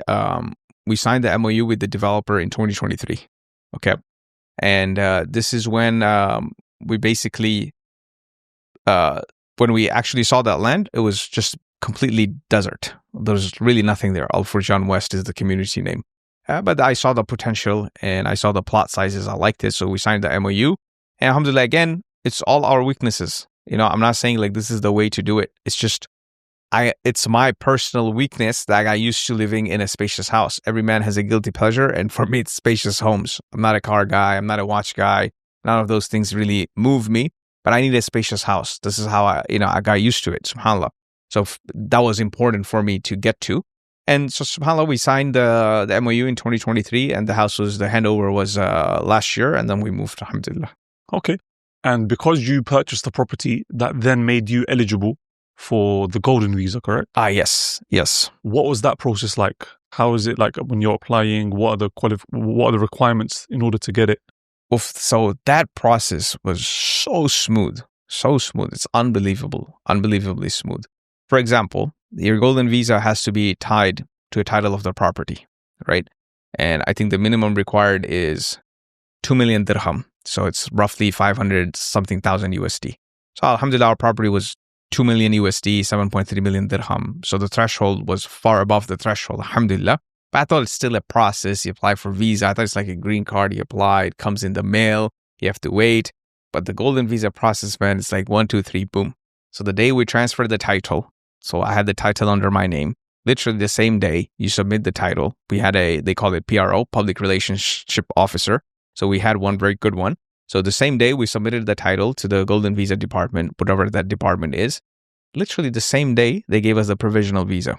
That's it.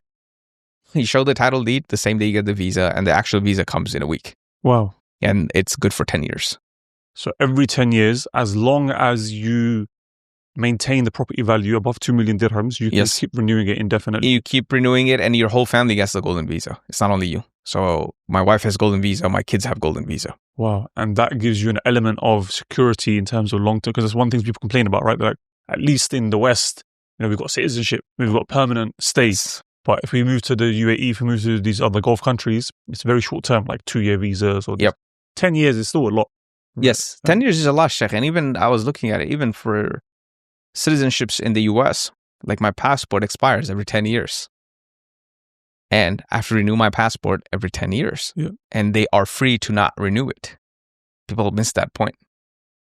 They can decide. They can deny your passport renewal. Very rare though, right? Very rare, Sheikh, but they have it. They have the power to do it. So it's 10 years. And with this government in place and everything that they're currently taking with visas and... Exactly. And in Dubai airport, there's a big traffic right now. Do you know why?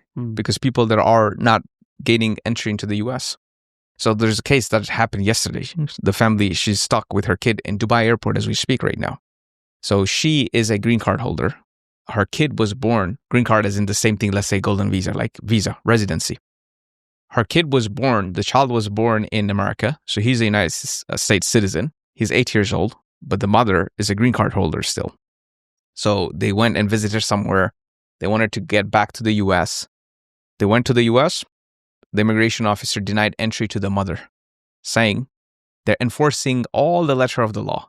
They're saying, technically, you should have gotten permission from us before traveling outside because you're a green card holder. I've never heard it. Like, we're all green card holders, a lot of us. I was green card holder for a long time. I was still traveling. Never like took permission, nothing. You go out, go in and things like that. But because you did not do that, you have two options now. Either the child enters, he's a United States citizen, but he stays in foster care. 8-year-old, which mom will do that? Or you guys both go back to where you came from. So their flight was from Dubai. They're not from Dubai. Their flight was from Dubai. So they sent them back to Dubai. They're in the airport. Even in Dubai, they cannot get out because they don't have any visas or anything. So this element of security, that's what I'm saying, Sheikh. It's all an illusion. It's all an illusion. It's all when you actually... So it's all about enforcement, right, Sheikh? So if US or any country, I'm not saying only US, if any country wants to enforce and do something, they'll do it. So you just have to have the mentality, the whole world is mine. Allah has created the whole world for me. Yeah. Sheikh, what are all these animals created for? What's the whole world created for? It's for us, the human beings. So it's for me. If not this country, I'll go to another country. If not that country, I'll go to another country. What's the big deal? So for me, it was not always like this. But now that I'm seeing it, I'm understanding and learning more. For me, no countries are a big deal. No countries are a big deal. We could go anywhere.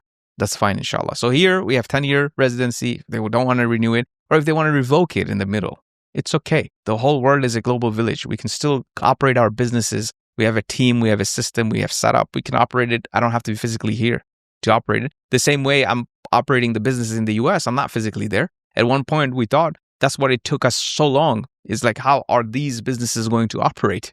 Right? It's operating just fine, probably even better. Yeah, I think a lot of businesses, especially after COVID, realized that, this work from home actually works. People are happier, people are able to do more. Absolutely. And they're getting more done in less time. And of course, there are exceptions. Some people, they will, take the mick and work less. But generally speaking, something that works. And a lot of companies haven't recovered from that, where a lot of their workforce is still working from home. But this concept of, the West and people having this false sentiment of, at least here we have security and here we don't. It's just like, what is the long-term play though? Because they claim that they're thinking long-term by staying in the West. I would argue, no, actually you're thinking short-term. The long-term is the akhirah. The long-term is Jannah, which is forever. Yep. So if you had to choose between, you can stand, there's burning sun. You stand either in the heat and you can stay there forever, or there's shade, but there's a person that at any point he can decide, no, you can't stay in the shade anymore. Oof. Which one are you going to choose? Shade, of course. You're going to choose the shade. And if the guys kick you out of the shade, no problem. You go look for a different shade. But you're saying, no, I want to stay in the heat because at least I know forever what I'm going to be doing. Yeah. That makes no sense to me. And even that is a fallacy, Sheikh, right? Even that forever if somebody is born in the United States, maybe different, but someone immigrating and getting a US passport, I have to renew it every 10 years and they can deny my renewal. So even that is a fallacy that I can stay there forever and nothing's going to happen just because I'm a citizen. So me, I'm a third generation British Pakistani, right? My grandfather moved in the 60s. That's why actually you amaze me more. My father was born Alhamdulillah. in the UK and I was also born in the UK. Oof. So for me, I've never known living in a different country while I was there, right? I never experienced it. I just always heard the rhetoric of, obviously my grandfather moved to give us a better life. Yep. And you never had that. You actually experienced living in Bangladesh and then you moved to the US. And for a lot of people, they will feel shocked because when they hear me say, oh yeah, no, the UK is this and move to a Muslim country, they're like, bro, you've never experienced it. Your grandfather made that sacrifice. Yeah. You're ungrateful to that sacrifice because you didn't make that sacrifice. But you actually did it and then now you've actually left. So talk to me about the psychology of that. Like, a lot of people are going to be confused there now because they can't use that argument against you now because you did it. You went to the first world, experienced it, saw it, everything, and you still made a decision to leave permanently. And Sheikh, I'm grateful for the experience, right? I'm grateful for the experience. It makes me who I am today. It gives me the authority to talk about the things we're talking about. It gives me, even in my field of real estate, I can talk with authority when you're buying a rental property there, like we spoke in the car versus here, because I have actually done both. I'm not just telling you from the book, right? So it made me who I am. It's part of me, right? It's part of the history. It's part of me. But even I was in that comfort zone, Sheikh. So it's not like always I wanted to go back. I was like, I made it to America, man. This is it. Dream. American dream. Once you have lived that dream, it's like, okay, so what's next? What am I doing here? Sheikh, I started missing like the smallest things of Bangladesh. Rickshaw. Yeah. Not the motor rickshaws, like the bicycle one. The bicycle ones, yes, without the motor, right? Sheikh, there are so many old rickshaw drivers in Bangladesh with thick white beard, right? Sweating profusely, driving rickshaw, right? Salah time comes, we call it gamsa, like they always have a towel to always wipe off the sweat, right? Salah times come, Sheikh, they're wiping off the sweat, parking their rickshaw, doing wudu, praying in the masjid. This is what I grew up seeing, but I took it for granted. When I came to America, man, we're going to build a masjid. The budget is 10 million USD. Oh, they did 10 million USD. I want to build a masjid, 20 million USD. 20? Okay, 25. The biggest this, the biggest that. The doctor has sponsored this, doctor sponsored that. Then you go to the masjid, Sheikh. It's empty. No spirit. I started missing that rickshaw driver uncle, man. Wow. I feel like crying now thinking about it. SubhanAllah, Sheikh, seriously. That uncle boosted my iman, the rickshaw driver uncle, more than these $20, $25 million masajid with empty hearts, with politics, who can bring bigger celebrity scholar on their launch. Are you launching a film or what are we launching? Where are we, Sheikh? Think about it. Has this American dream done to our thinking? We're lost. We're completely lost. I have to bring this boxer, this UFC fighter to my program. What is he going to talk about? I can listen to him and get motivated on YouTube. Why am I spending $500,000 of the Islamic organization budget to bring that celebrity? What does it do? It's just clout, Sheikh, So now when you come here, you're like, okay, Sam, so Dubai isn't Dubai the same, magnificent masajid and whatnot? Well, the masjids are beautiful, right? Don't get me wrong. The masajid are beautiful. But the people there, Sheikh, you meet. Even in my community, still there's construction going on. The labor community, the people, they boost my iman. I'm not going to say what I do personally to boost my iman even more, but just by seeing them, Sheikh, like sweating profusely, delivering noon and talabat, salah time comes, takes the helmet off, does wudu, those reminders. And I show them to my kids. I have them see that. I have them give water. Those kind of things, even money cannot buy in the Western world, Sheikh. Even in the Muslim communities, we have completely lost the plot. Completely lost it. We need to go back seeing these kind of things. These are the real heart softeners. Jummah time comes, Sheikh. Even the Dubai is packed with masajid. Not a single masjid, like you'll find, like if you're a little bit late, as in like the khutbah starts at 1:15, but if you're at like 1:10 arriving, probably you're praying outside. Yeah? in 110 degrees. There you see the brotherhood, Sheikh. 110 degrees Fahrenheit. People are sharing musalla. You have to wear socks. When heat gets to a point, you have to wear socks outside to pray outside because you cannot step even on musalla to pray, right? But you're seeing people are coming, giving out the laban drink, the yogurts, the water, sharing. People are happy praying. Then everybody going back. SubhanAllah, Sheikh, like you cannot buy these experiences anywhere. You have to be in a Muslim country. And again, I'm not saying Dubai only. I'm saying a Muslim country. Go anywhere. And it's my weakness. Again, I'll mention that I'm in Dubai. I'm not in Bangladesh. I should be in Bangladesh. I'm not from this country, but I'm here. It's just as a transition. What do you have on your list of, where does Bangladesh have to be for you to be able to do? Or is it that Bangladesh has to be somewhere or you have to be somewhere? So I think, Sheikh, or it's both. It's more for my kids at this point, getting them used to Bangladesh and I think I'm ready. I'm personally ready. I'm personally ready to live anywhere, and not to degrade any countries, Bangladesh, anywhere in Africa, any Muslim countries. I'm fine, but the kids, they are accustomed to one lifestyle. So it can be a total culture shock. And so, gradual. But Bangladesh, I think, is, the Vision 2035 Bangladesh has, that the work they're doing on Chittagong port, all Muslim countries are progressing, Sheikh. It's just us, we don't see it. We're just complaining, sitting on the couch of a Western country. So, yeah. What are some of the struggles that you experienced and you endured on your journey to doing Hijrah, whether it was while you were still in the US, whether it's after you moved here? Because people have this notion that, oh, look, you guys had it easy, man. You guys made the move and everything was dandy and you guys are living this lavish, perfect life. Mm-hmm. They don't realize the struggle that happens behind the scenes, whether it's from family, whether it's financial, whether it's governmental, whatever it might be. Yeah. So what are some of the struggles that you experienced? Oh, Sheikh, that will make me open up something. I've never shared this before, not even with you or Brother Imran offline. Okay. So when we made the plan to move, okay, everybody has to make a financial plan, like where the bills are going to get paid off and everything, right? Our financial plan was very simple. The income that's coming from the US, alhamdulillah, is more than enough to support US businesses, to support my parents that are there for now, and also to support our lifestyle here, alhamdulillah, right? So just based on that, we're like, okay, let's go. So we just have to wait for setting up the real estate, the offices here, finding a land, doing something here. I can't be just moving and not doing anything here. So that's why it took me time. But when I was in the process of moving, Sheikh, those stable income sources that were there for the last 7, 8, 10 years, some of them started falling one by one. While I was just made the niyyah and I'm in the process of moving. And it did not fall because the market went bad. It did not fall because I was negligent. It fell because there's a coup d'etat interior. People inside our companies, when they found out that, hey, these guys are planning to move to Dubai. The same way you're saying, Sheikh, people sometimes see on YouTube oh, but that's easy. People internally also wow.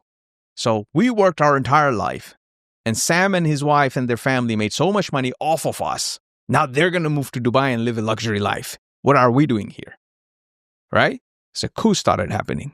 One person left, started whispering, others left. So our income dropped significantly. At that point, when people that were still loyal were also getting confused. Oh, the talks was Sam is leaving you guys. He doesn't care about you guys. And we're running a business, Sheikh. I was not getting a paycheck. Business is dependent on people. One of the core components of any business is people. So when people start leaving you, and then the ones that leave you are trying to do a coup inside, saying that, oh, look, what happened? All this time you guys were with Sam, he's leaving you guys now. He made enough money from you guys. He doesn't care about you guys. Who's going to support you? Who's going to mentor you? Who's going to do this? More people started leaving. So income in front of our eyes, Sheikh, the income that we were relying on just kept going down. And by that time, we have already signed the MOU here. We have already been given a 20 or 25% deposit here to the developer by that time, right? So the money was also tied up here. It's not like you just cancel the move. You can't. You just lose the money and you have already made the niyyah of Hijrah, right?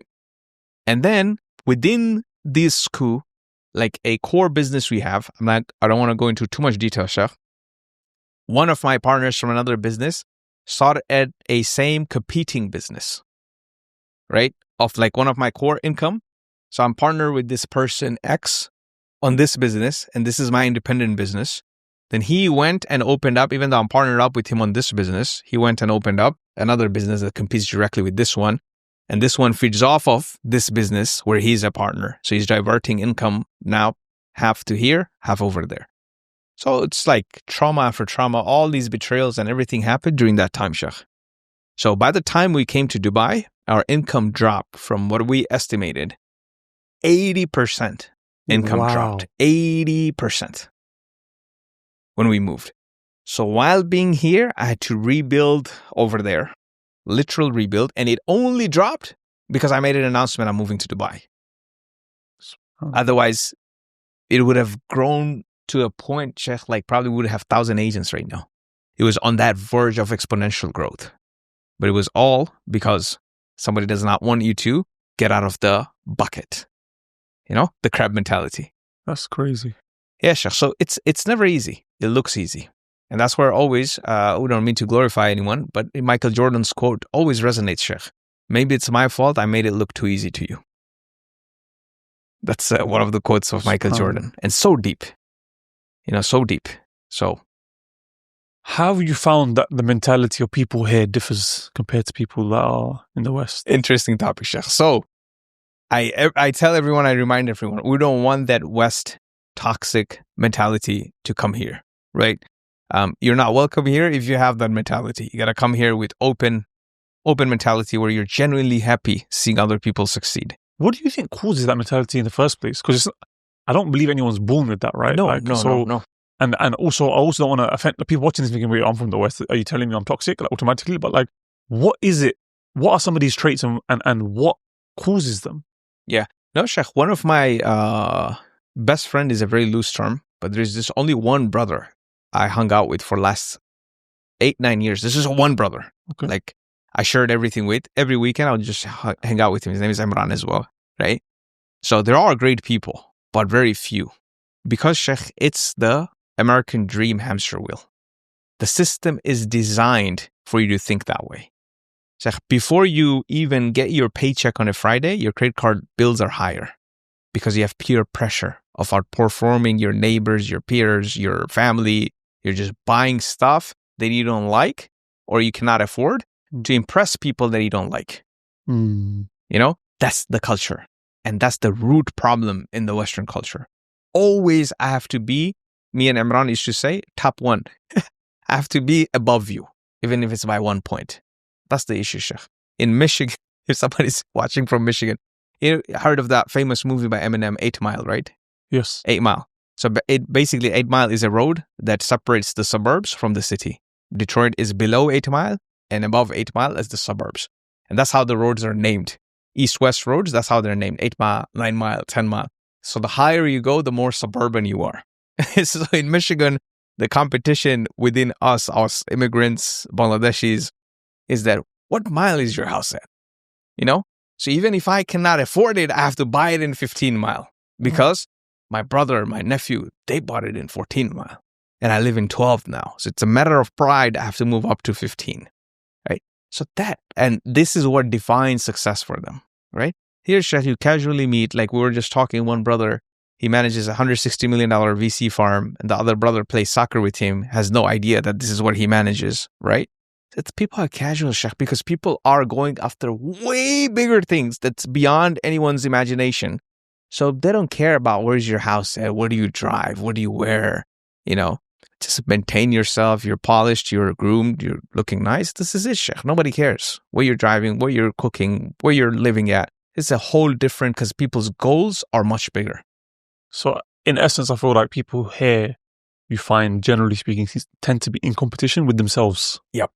But in the West, you're in competition with everyone else. And I feel like, as you said, the system is kind of geared that way and it nurtures you in that way, because if you're busy looking at like the people around you and trying to compete with them, and you're not looking at what the people in power are actually doing, and they're stripping away all your rights and they're taking away your wealth and they're further pushing you lower and lower and lower, but you're blaming the people around you. That's why now you're seeing this massive anti-immigrant sentiment starting to grow.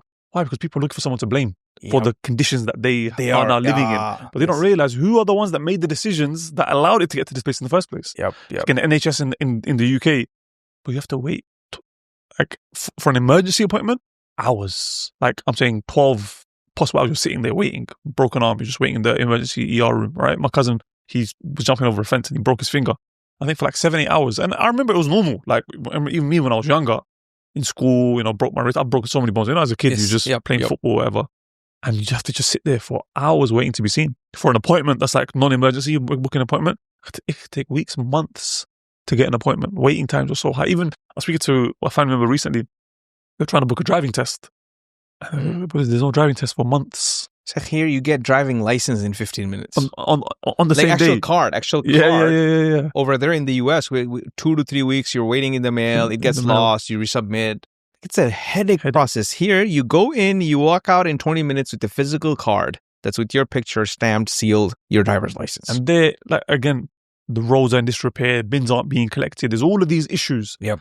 But instead of blaming the ones that are actually responsible for all of these things, that are, pushing funds to their company that contracts and subcontract to their company, and they get paid a chunk on each, each, like, there's so many scandals. Yep. It's the immigrants. Yeah. It's this, it's that, it's these people. And you don't realize, bro, like, the West is a sinking ship.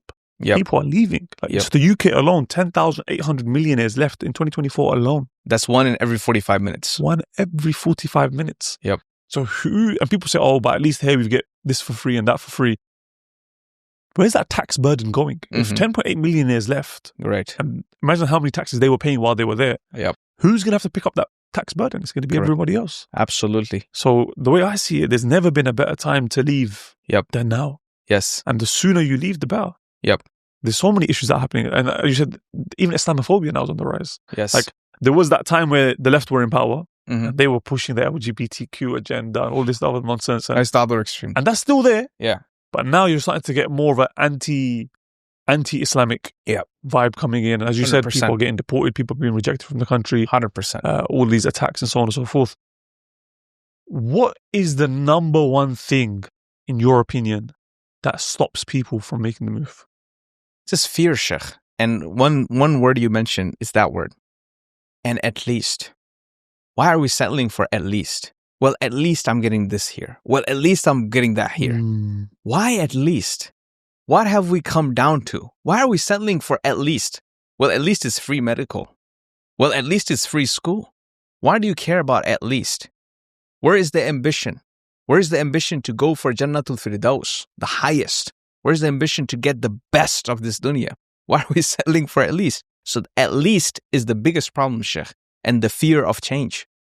That I'm going to lose that, at least what I have here.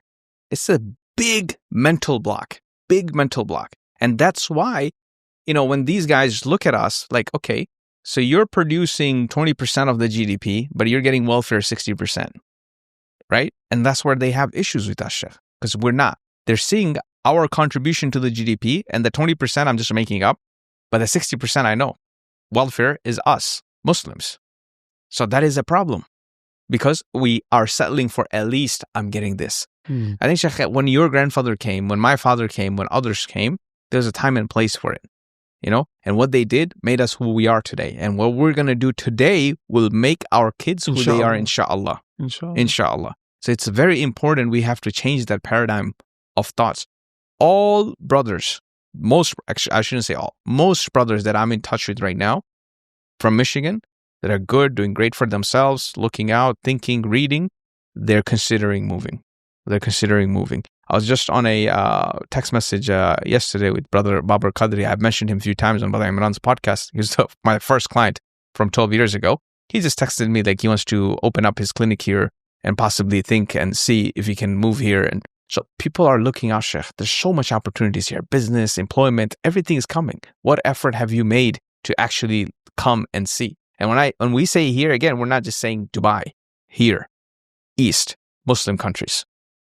What do you think a person has to do to develop that mindset, to get rid of that fear of change, to start thinking bigger, wider? People are watching this, they've been told from a young age, just get a job, get a degree, buy a house in that neighborhood, and that's it for their whole life. They will spend it in that same neighborhood, not knowing anything else. How can someone start to get to a place where they can think outside of that box? Sheikh, I'm setting up my trust fund now. trust agreements. I think we spoke on our last podcast about the inheritance tax and all that. So do you think actually the rich pay inheritance tax? Or do they actually pay what they're supposed to pay? So there's one thing called tax evasion, and there's another tax avoidance. So they do tax avoidance like nobody else, because they have the best lawyers, the best accountants, the best team at their disposal, right? Panama Papers and this and yes, this and all that shell companies. Exactly. So one thing, just one concept I want to share today, and it relates to your answer. One thing you can do when you're putting an asset in your trust, let's say this asset, this company I'm putting in, this company is valued at $1 million today, $1 million valuation. But I know this company will be worth 1 billion or 500 million or 100 million by the time I pass away, inshallah, if Allah gives me life and, it goes on to my kids. But I can put it in my trust now as a frozen asset. Okay. So in the trust valuation, whatever the valuation is today, it will be frozen at that in the trust. So even though the valuation becomes 500 million when I pass away, the inheritance tax will be taxed based on that 1 million, which is the valuation today. This is just one. Wait, what? How does that even make sense? How is that even legal? How does that? It exists. Have people and they're look up. playing a different ballgame because the people in power, that it benefits them. They've made this rule. That's why the generational wealth does not leave them, Sheikh. Does not leave them. There's a famous, I think it's a Scottish saying actually. The grandfather works, the father builds, the son sells, and the grandson begs. Wow. Okay? And that's what's happening with us, Sheikh. This literally what's happening with us. Our grandfather came, made all the sacrifices, worked hard. Father had a comfortable life, and we're just like Netflix and chill. Yeah. And our kids, God forbid, will start begging, Sheikh, if this trend continues. So we have to learn what the elites are doing. We have to get in that mindset. And all this geopolitical thing that's happening right now, Sheikh, and we're complaining about the people that we're complaining. Their kids, their 5th grader, know about this thing that I just told you today, that I learned just last week. I'm telling you, their 5th grader kids know about these things because they're teaching. They know how to keep the wealth. They know how to keep the power. They know how to build it within themselves. So there is a lot of work we need to do. And for that, huge mindset shift needs to happen. I completely agree with you. And I was listening to the podcast that you did with Imran, where you were telling your story. One thing I really resonated with, and it's relevant here as well. The whole concept of benefits. This is one thing I see a lot of people comment as well, like, oh, but if I go, something goes wrong, what do I have to fall back on? Like, Arab countries, Gulf countries, there's no benefit, there's no welfare system where you can fall back on. And for me, I don't know what it is. I never had that mindset. Like growing up, my mom, I was a single mom household. My mom was on benefits. I lived in a council home, tiny little, place.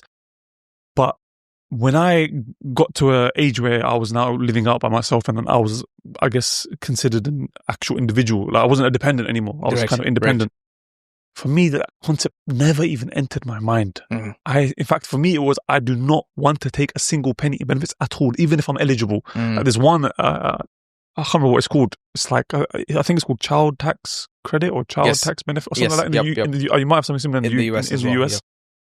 Yeah. And I remember my wife asked me for some details. I said, why? She goes, oh, because I was like, wait, why are you going to take that? She goes, no, like everyone, it's like, I was like, how much is it? She goes, £8 a week. I said, I'll give you £8 extra a week. I said, I'm not taking that. Yeah. I don't want a single penny of money that I haven't earned. Right. Why am I going to take that from the system? Why am I going to, I don't know. It just made it it didn't even make any sense to me. Right. And so that's why I can't understand. Like my wife told me one time, one of her friends is trying to get married. She had a meeting, and the guy was like, "Yeah, so my plan is I'm going to be for this amount of time, and I'm going to get a council apartment. But in order for us to do that, like we can't show that we both have an income. I need you to make your income lower." All this, like in the pre-marriage meeting, he's explaining that this is his ambition, this is his goal, to get a council. How to rip off the government. How to rip off the government. Yeah. Like. And for some people, it might not even necessarily even be ripping off the government. Yes. Some people, they intentionally plan that way. Some might actually be eligible based on the situation and circumstance. Yeah. But for me, it was like, no. Yeah. Like, I couldn't afford to get an apartment in the area that my family lives in. So I moved outside London. I moved to Slough, which is like an hour and a half drive from East London where my family live. Oh, wow. Because I said to myself, I'm going to make sure that I pay every single penny's rent from my own pocket. Right. If I can't afford that, I'm not going to try and beg the council to give me a place. I'm not going to do it. Right. I'm going to make sure that I live within my means, whatever those means are. Absolutely. Even here in the UAE, bro, if things don't work out and I have to, as you said to Bangladesh, I'll go Pakistan. Worst case scenario. Yep. I'll go to another Muslim country, Turkey, Malaysia. There's so many others. So many others. Why do we feel this whole concept of at least Yes. this safety net? This will keep you. You see it as a safety net. I see it as a shackle. It's a handcuff. Yeah. It's stopping. You think it's keeping you safe. It's not. It's actually holding. It's like a seatbelt keeps you safe in the car in an accident, right? Yes. But what if the car's underwater? Yeah. So it actually becomes it actually becomes a thing that's going to destroy you. It's going to become a thing that's going to kill you. So that same thing that you see as a safety net, depending on the situation, you think that you're keeping yourself safe from an accident, but you don't realize the water's rising and you're drowning. Very powerful analogy, Sheikh. So that's one thing. And sometimes people think it comes just a bit condescending. You know, when we talk about, it's not at all, Sheikh. It's not. Wallahi, it's one place of concern. Yeah, absolutely. And a place of wanting people to change. And everyone's different. Some people will talk to you in soft and loving, and I'm not like that. I don't do that. Right. That's just not my nature. It's not my personality. I'm a blue, you know, as we say in the concept. And that's why it just doesn't come natural to me. But I really do hope, man, that this episode, inshallah, is a means for people to benefit and for people to... And it will be, Sheikh, and it will take its compound effect, you know? Sometimes it needs to be heard a few times, different angles, different people. Finally, it clicks. And I'll be the first one saying, you know, it clicked for me when Ustad Abdul Rahman said it, you know? And then, mashallah, you and Brother Imran nurtured me. Nurtured the lead. Nurtured the lead. So he, mashallah, is the first person on the sales call. It's like, oh, wow, I should buy this product. Then you, with your videos, nurtured. So it takes time for people. So what was the close? The close was... Was it the visit when you actually came and saw it for yourself? Actually, the visit was the close. The visit was like, this is everything. This is it. I don't see anything here that I cannot navigate whatever is munkar. But the good far outweighs the munkar. So this was it, man. Alhamdulillah. What's one final piece of advice you'd give to the viewers that are watching as a family man, as an entrepreneur, as a man that's made the move, whichever element, whichever aspect you feel? I would say, Sheikh, it's a general advice. Don't be lazy and ambitious, because lazy, ambitious people are the most dangerous people. Don't be lazy and ambitious at the same time. Why? Because then you won't do the things that are actually required to reach your ambition, because you're lazy, right? So you will do things like put your lower income for your wife to get that apartment, hate on people who have moved because, you know, you just think like whatever. So being lazy and ambitious at the same time, I'm genuinely afraid of those people, Sheikh. If you ask me, who do you fear other than Allah subhanahu wa ta'ala, it would be lazy and ambitious people. Because they will get to doing things that I'll never do. You know, because they're lazy. May Allah protect us and those that are watching from the trait of laziness. I mean, what I'll do is, inshallah, I'll leave a link in the description for anyone that's interested. We spoke about the Majan development, the investment opportunity, 50% return, 2 years time in an asset-backed investment from a, mashallah, very reputable team. Inshallah. Unheard of.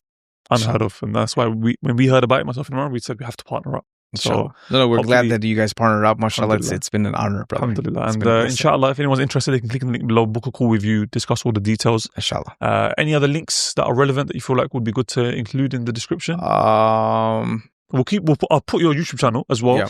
We did the house tour. We didn't do the full house, but there was a video that you actually did on your channel where you did the full tour. Yeah. So I'll link that in the description so people can watch it, and from there they can subscribe to your channel as well. Inshallah, and your Instagram as well, inshallah. Sounds good, Habibi. Jazakallah khair for your time. Jazakallah khair for coming. It's an absolute pleasure. Same here. Hopefully you guys benefited, and let me know in the description if there are any particular guests you'd like me to get in the future, any particular questions you have, any particular type of guest. For example, I'm planning to record an episode with a doctor. So I know there's a lot of people in the medical field that would like to do Hijrah. They have a lot of questions. How does it work? What's the pay like? What are the working conditions? So we'll be answering those questions. If you have any others in mind, please let me know in the comments. With that said, I'll see you on the next episode. Subhanakallahumma bihamdik. Ashhadu an la ilaha illa ant. Astaghfiruka wa atubu ilayk. Assalamu alaikum wa rahmatullahi wa barakatuh.